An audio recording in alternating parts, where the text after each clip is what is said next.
నెహెమ్యా అద్భుతమైన వ్యక్తి. ఏం చేస్తున్నాడు?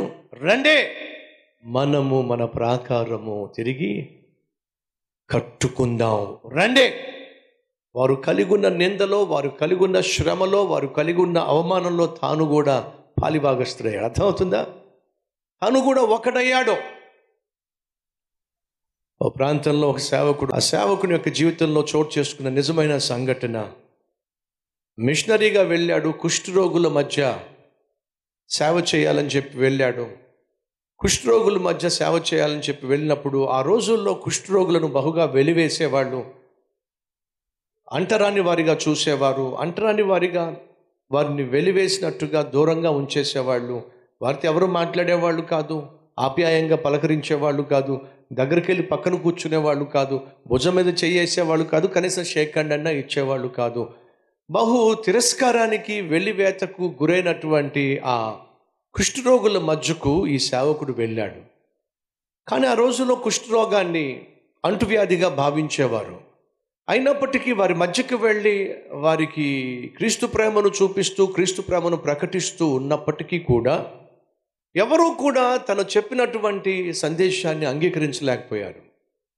తనకున్న ఒక భయం ఏమిటయ్యా అంటే, వీళ్ళకున్న కుష్ఠరోగం నాకు వచ్చేస్తుందేమో అని చెప్పి ఆ భయం లోపల ఉండిపోయింది.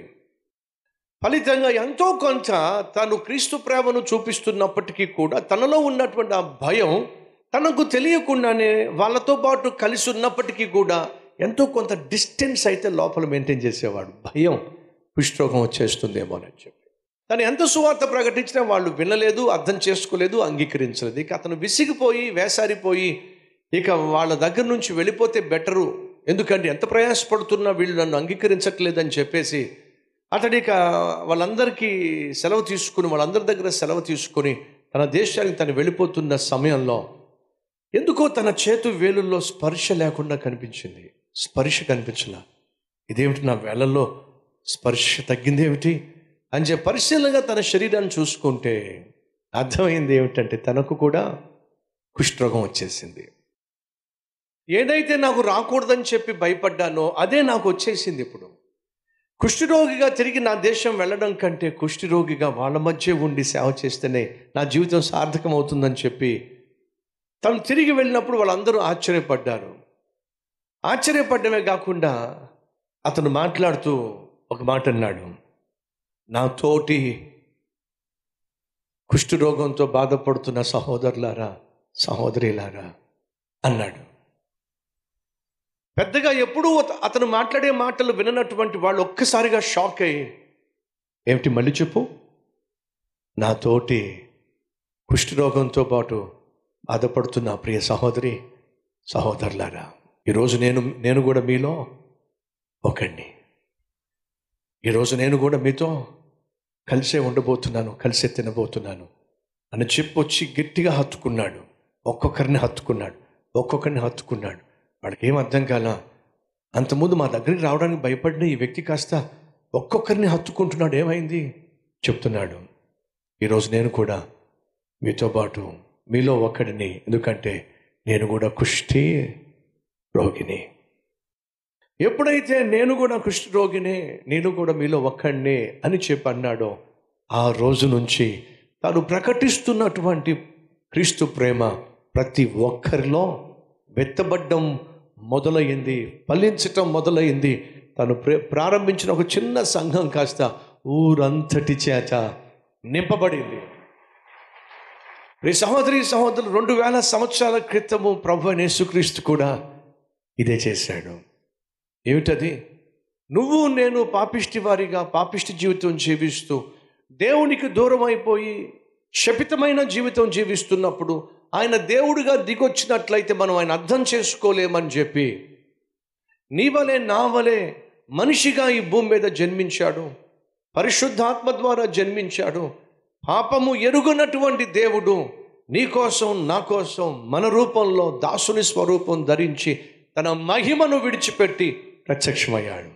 కారణం తెలుసా? మనలో ఒకడు కావాలని. మన బాధను, మన కష్టాన్ని, మనకున్నటువంటి సమస్త శోధనలను తాను కూడా భరించటానికి, అదే సమయంలో తన కుమారునిగా కుమార్తెగా నన్ను అంగీకరించడానికి తను నీ తరఫున నా తరఫున నీకు నాకు రావలసిన శిక్ష అంతా తన మీద వేసుకొని సిలువలో ప్రాణం పెట్టాడు. ఆయన ఎక్కడో కూర్చొని అలా చేయండి ఇలా చేయండి అని చెప్పలేదు, కానీ మన మధ్యకే దిగొచ్చి మనలో ఒకటిగా సంచరించాడు. ఎందుకని? ఆయనను అంగీకరిస్తామని. తన ప్రేమను మనకు చూపించాడు.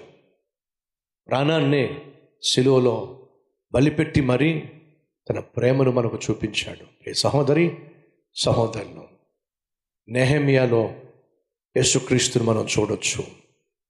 మనకు కలిగిన శ్రమ చూడండి, మనం కలిగి ఉన్న ప్రాకారం ఎలా కాలిపోయినాయో తగలడిపోయాయో చూడండి, మనం ఏ రీతిగా నిందను భరిస్తున్నామో అర్థం చేసుకోండి. మనము మనము మనము మంచి మాట ఎప్పుడు మీరు మాట్లాడుతున్నా సరే నేను నేను అనే మాట తగ్గించండి. ప్రపంచంలో మీకు తెలుసో లేదో, ప్రపంచంలో అత్యధికముగా పలకబడే పదము ఏంటో తెలుసా మీకు? Any idea? తెలుసా అండి? ప్రపంచంలో అత్యధికంగా పలకబడేటటువంటి మాట నేను. నేను అనే గర్వం సిలువ వేయబడితేనే మనం ప్రభు బిడ్డలుగా భూమి మీద జీవించగలుగుతాం. నేను అనే అహం ఏం కావాలి? సిలువ వేయబడాలి. అదే పౌలు సెలవిచ్చాడు, ఇక నువ్వు జీవించున్నది నేను కాదు, ప్రభువే నా యందు జీవిస్తున్నాడు. గర్వాన్ని అహాన్ని నువ్వు సిలువ వేస్తేనే నువ్వు క్రీస్తు ప్రేమను ఈ లోకానికి చూపించగలవు. నెహెమ్యా నేనే పదం వాడటల్లా మనము అనే పదం వాడుతున్నాడు. నీ దీనత్వమే, నీ దాతృత్వమే, నీ ధైర్యమే నిన్ను ముందుకు తీసుకెళ్తుంది.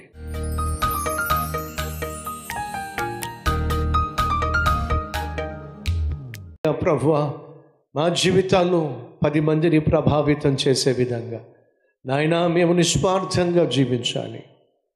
నాయనా మేము నీతిగా జీవించాలి. అటు జీవిత విధానాన్ని మాకు దయచేయండి అయ్యా. నీ సన్నిధిలో ప్రార్థన చేసే ప్రతి ఒక్కరి ప్రార్థన ఆలకించి వారి ప్రాణ ఆత్మ శరీరాల్లో ఉన్న ప్రతి అవసరాన్ని తీర్చండి అయ్యా. చదువుకుంటున్న బిడ్డలకు చదువులో విజయాన్ని ఇవ్వండి నాయన. వివాహ వయసు వచ్చిన బిడ్డలకు చక్కని సంబంధాన్ని అనుగ్రహించండి నాయన. వివాహం అయినప్పటికీ గర్భఫలము లేని దంపతులకు నీ మహా కనికరము చూపించి ఫలాన్ని ఇవ్వండి అయ్యా. ఉద్యోగం లేక బాధపడుతున్న బిడ్డలకు చక్కని ఉద్యోగం దయచేయండి అయ్యా. వ్యాపారం చేస్తున్న, వ్యవసాయం చేస్తున్న, వృత్తిని కలిగి ఉన్న వారి జీవితంలో నీ ఆశ్చర్య కార్యము చేసి ఆర్థికంగా స్థిరపరచండి నాయన. అనారోగ్యంతో బాధపడుతున్న ప్రతి శరీరాన్ని మీరు ముట్టి స్వస్థతను దయచేయండి. బాగు చేయండి ప్రభువా, బాగు చేయండి అయ్యా. నీకే మహిమ ఘనత ప్రభావము చెల్లిస్తూ యేసునామం పేరట వేడుకుంటున్నాం తండ్రి, ఆమెన్.